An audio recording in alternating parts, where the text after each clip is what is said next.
Welcome to Math260, Lesson 5. In this lesson, we're going to talk about scalar and vector projection, which makes use of the properties of the dot product that we studied recently. So let's get started. We'll talk about what it's for. Scalar projection is used to determine the length of the component of one vector in the direction of another.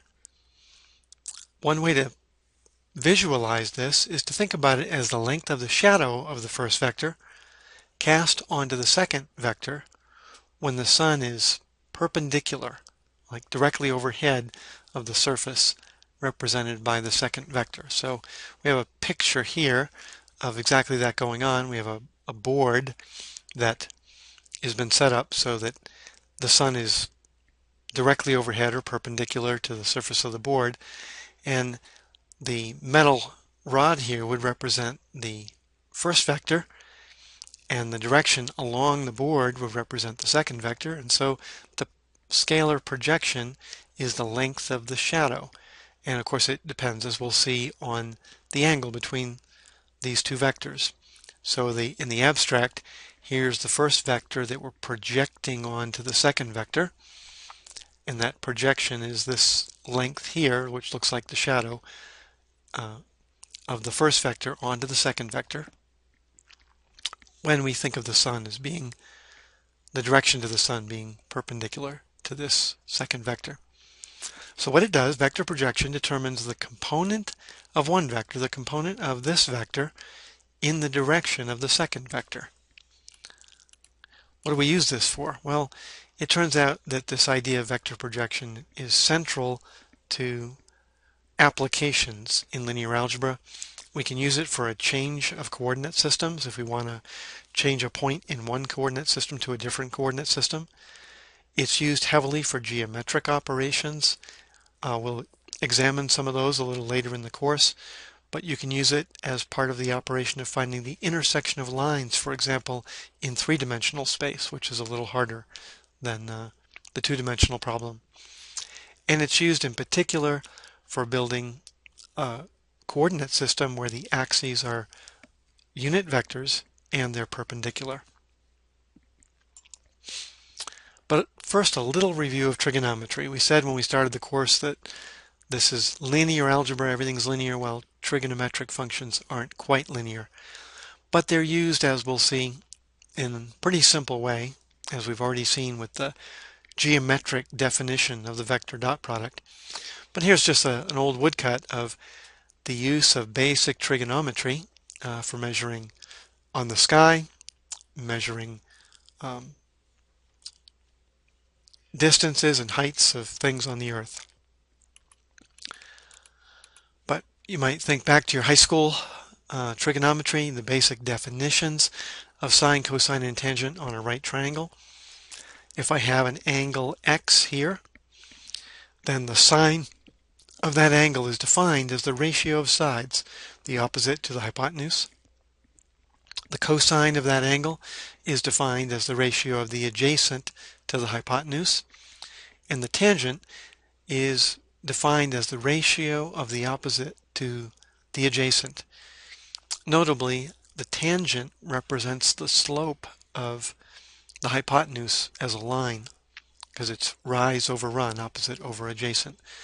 But for the dot product and many applications of it, we're going to focus on the definition of cosine, which is the adjacent over the hypotenuse. And you might even see in the way it's written out here the mnemonic SOHCAHTOA, right? But however you like remembering that, this is the basic definitions of sine, cosine, and tangent. So scalar projection. The scalar projection of the vector u onto the vector v is given by the following. Very simply, it's a number, it's a length of a shadow computed as u dot v hat, or in other words, the dot product of u with a unit vector in the direction of v. Or I can think of it as u dot v divided by the length of v. That's the same thing because v divided by its length is a unit vector in the direction of v. So this number we get is the length of the component of u in the direction of v. And it depends basically on two things, as this little diagram illustrates. It depends first on how long the vector I'm projecting is. The shorter the vector, the shorter its shadow, the shorter its projection. But it also depends on the angle between the vectors. As the angle between the vectors increases, the shadow gets shorter and shorter and shorter and shorter until when they're perpendicular, the shadow disappears, just becomes a point. And when the angle decreases, gets towards zero, the length of the shadow becomes equal to the length of the original vector. That is, the vector projection length becomes the same as the length of the vector. But remember that when we do this projection, it's a perpendicular projection, so we actually are forming a right triangle. And in this right triangle, make the triangle bigger here, in this right triangle, we have that b over c is the sine of that angle, and the length we just found, a over c, is the cosine of the angle. Well, we can do a little bit of manipulation and see how this definition of vector projection is compatible with our definition of trig functions. If the adjacent over the hypotenuse is the cosine, then a itself, I can multiply both sides by c and get that a must be the length of the hypotenuse times the cosine of the angle. A equals c cosine a. But what is c? This is precisely the length of this hypotenuse is the length of the vector u. So c cosine theta is the same as the length of u times cosine theta. Well, I never change anything when I multiply by 1, and a way to introduce a multiplier of 1 into this expression, a tricky way, is to multiply by the length of v hat. Well, the length of v hat is, of course, 1 because it's a unit vector. But once we introduce this term, now this expression, the length of u times the length of v hat times the cosine of the angle, is precisely u dot v hat. So we started with the trigonometric definition of a, as a is the length of the hypotenuse times the cosine, but that turns into, by the definition of the geometric definition of the dot product, to precisely u dot v. And so that's why the length of the shadow a is u dot v hat. Okay, once we know the length of that vector a, the length of the projection of the vector u onto the vector v, we can easily determine the vector projection. The vector projection is simply a vector of the length a, that is the length of the projection that goes in the direction of v. Well, I know the direction of v is given by v hat, the unit vector in the direction of v. So if I want a vector of length a in that same direction, I simply do a scalar multiply, a times v hat. That'll give me a vector of length a, because this is length 1. When I scale it by a, the product now, the scalar product, has length a. So p is a vector of length a in the direction of v. In the case that we don't need the length as a separate question, that is, if we want to compute p directly, we can do it without any square roots. That is, we can do it without ever finding specifically the length of v. Note the following. A is defined, the scalar projection, the length of that shadow, as u dot v hat, which is, of course, u dot v divided by the length of v. So when I apply that to the definition of the vector projection, p is a times v hat. That's a times v over its length.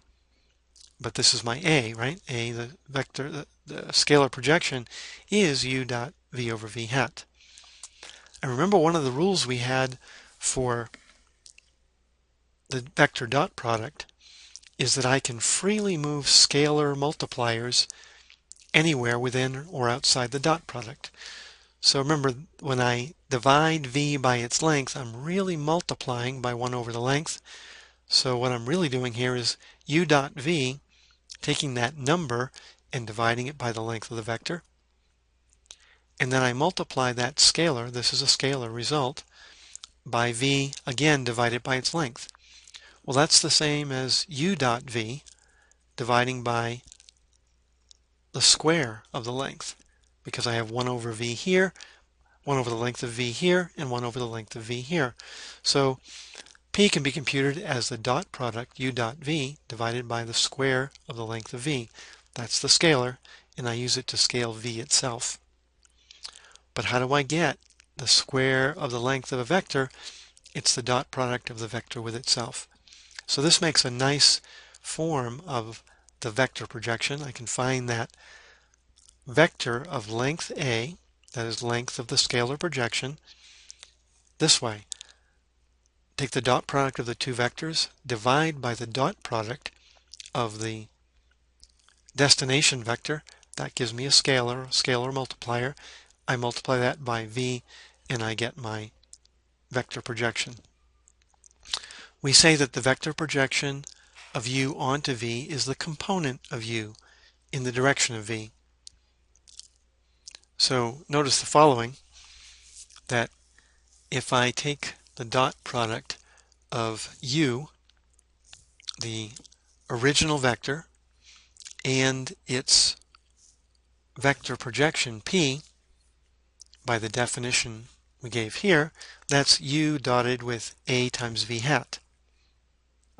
But remember, we can move scalars about freely inside a dot product, so I'm going to pull the a out, and now that's the scalar a times u dot v hat. But u dot v hat was what we defined as a, so this is actually a squared. We'll use this fact that the dot product of the original vector with the vector projection onto v gives me precisely the square of the length of the shadow. So now, given that we've computed the vector projection of u onto v, that is the component of the vector u that goes in the direction of v, given in this form u dot v divided by v dot v, that's a scalar, and we multiply it by the vector v. We can find the component that's perpendicular to v, the component of u perpendicular to v, by noting the following. If we look at this diagram, here's my vector projection p. It's a vector in the same direction as v, but the length is precisely the length of the shadow. If I add a perpendicular vector to end up at u, then p plus this w I'm calling my perpendicular vector, then by the head-to-tail rule for vector addition, p plus w is u. But I started out knowing what u was, and I know how to compute the vector p, that's the vector projection we just talked about. So to get w, this perpendicular piece, I simply subtract. That is, subtract the vector p from both sides. So w is u minus p. So with these computations, we've now decomposed the vector u into two components.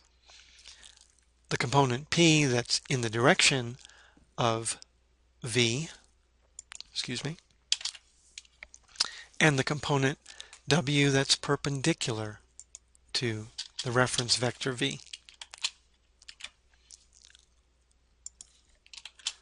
Okay, one thing to notice, to prove that what we just did really did compute two vectors that are orthogonal or perpendicular, we can now compute the dot product of the vector projection p with the perpendicular component w. Well, w dot p is u minus p dot p. Why? Because that's how we define w, as the difference between these two vectors. But now the dot product distributes over vector addition. That was one of the properties we discussed on Monday. So u minus p dotted with p, I can take u dot p and subtract p dot p. Well, from the argument on the previous page that we just discussed, u dot p is the square of the length of the projection. But so is p dot p. p dot p is the square of the length of p, but the length of p is a, right? That's how we created the vector projection. It's a times the unit vector in the direction of v. So this is actually a squared minus a squared, 0. And when the dot product of two vectors is 0, we know that they're perpendicular, or that that angle between them is 90 degrees. Okay. Let's see an example of this. This is somewhat contrived in terms of numbers, but we'll see how we can use the idea of breaking a vector into a parallel component and a perpendicular component. So suppose that the velocity vector of a spacecraft in a two-dimensional world has components 7 in the x direction and 4 in the y direction, and that the direction parallel to the Earth's surface, the Earth's surface directly below where the spacecraft is the vector v with components 5 in the x direction and 1 in the y direction. This is precisely the direction tangent to the circle. So if we were in a circular orbit, this v would be the direction we'd want to be going on the circle at that point. So what we want to do now is decompose the vector u, the actual direction the spacecraft is traveling, into two components. One that's parallel to v, that is the component of u that's in the correct direction for a circular orbit, and one that's perpendicular to v, that's the component of u that we would want to eliminate if we wanted to get the orbit to be circular. Okay, so let's look at how these computations go. So we have our projection onto u, the vector projection, onto the vector v is, as we defined it above, u dot v over v dot v times the vector v. Well, what's the dot product of u and v? 7 times 5 plus 4 times 1. And the dot product of v with itself is 5 times 5, or 5 squared, plus 1 squared. And then times the vector v. So the numerator is 39, the denominator is 26. If we scale or multiply that and reduce the fraction, we get that the new vector, the vector p, has components 15 halves in the x direction and 3 halves in the y direction. And you can check the arithmetic. To get the component that's perpendicular, I simply compute u minus p, the original vector, direction we are traveling, subtract the component parallel to v, and what's left will be the component perpendicular to v. So I take u, this is the p that I just computed. The fraction arithmetic tells me that I get minus 1/2 and 5 halves. And we can check that these two things are really perpendicular.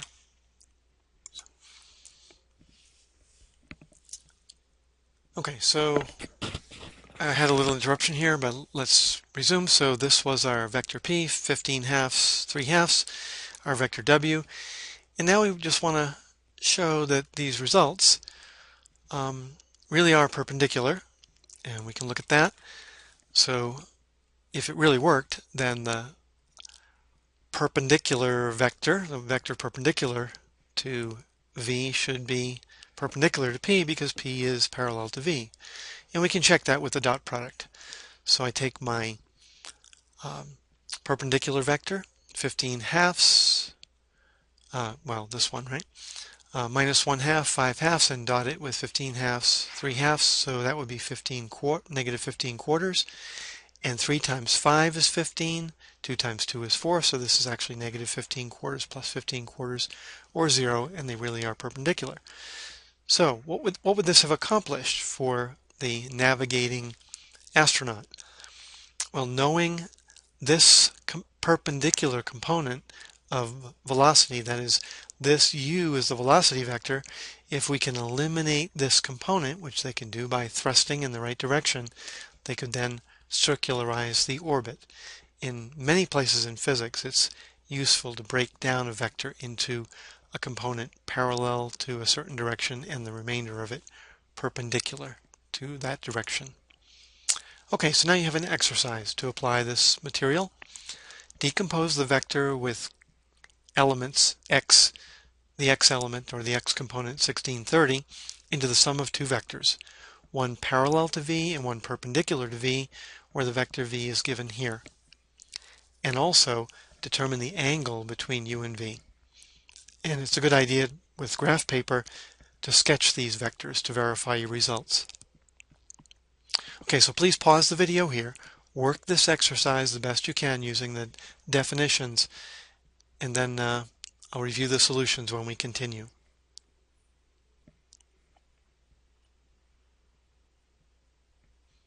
Okay, hopefully you got that done. You found the solutions. Let's compare our answers. So to do this work, I need the length of the two vectors. So the length or norm of the vector u is the square root of 16 squared plus 30 squared. Arithmetic tells me that that's 34 is the length of that vector u. The length of the vector v is square root of 27 squared plus 36 squared. Arithmetic tells me that that's the square root of 2025 or 45. So now we compute the vector projection of u onto v by first computing the scalar as u dot v over v dot v. Well, u dot v is the product 16 times 27 plus 30 times 36. And we know what v dot v is. It's the square of the length of v, or 2025. And I multiply that scalar by the vector v. Well, if I do the arithmetic here and reduce the fraction, I get 56 over 75 times the vector v. And if I distribute my scalar, that is, I perform the scalar multiplication, this vector, 504 over 25, 672 over 25, is the vector component of u in the direction of v. I compute my perpendicular vector by vector subtraction. I take the original vector u and subtract the vector p, and that's straightforward math. 16 minus 504/25 for the first component, and 30 minus 672 over 25. And again, careful fractional arithmetic gives me that the vector w has components negative 104 over 25 and 78 over 25. And it's good to check that these two vectors really are perpendicular if I take their dot product and do the arithmetic with care. That is the dot product of w and p, or p and w. I get 504 over 25 times negative 104 over 25, and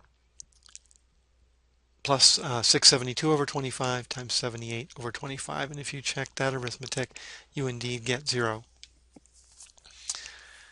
Now, by my geometric cosine rule, the cosine of the angle between the vector u and v is given by u dot v over the product of their lengths.